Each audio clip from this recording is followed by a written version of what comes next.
Jamie, at the end of the sermon, you asked us a question about how much are we growing in grace. Can you elaborate on that?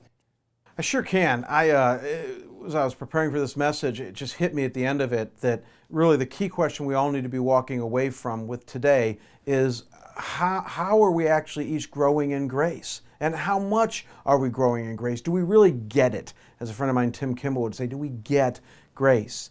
And maybe one of the ways you can start with is this, is that when you go to the doctor, and they start doing this, I don't know, 20, 30 years ago, I noticed it at least then, whenever you go to the doctor with a pain, what's the first thing they ask you? They say, on a scale of 1 to 10, how painful is the pain? What's the pain level? And such a simple exercise, I think it's a great exercise to do in other areas of life. So on a scale of 1 to 10, when you think of your life and grace, this idea of unmerited favor, the unconditional love of God being experienced and the focal point of your life, where are you at? On a scale of 1 to 10. So first, just gauge where you're at on that level. And then secondly, wherever you're at, think about notching it up.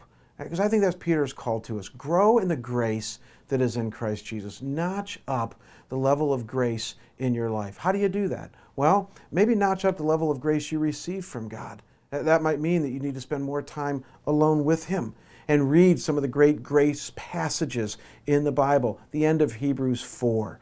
John chapter 1, Romans 1 through 6, Ephesians chapter 2, verses 8 and 9. There's just some great grace passages to bathe yourself in. Maybe those should be your quiet times this week so that you get back to a focus on grace. And then secondly, show grace to those around you. I think many of us have areas in our lives where we're not really showing all that much grace. Might be with your kid, might be with your spouse, a coworker, a friend, a service provider, your neighbor.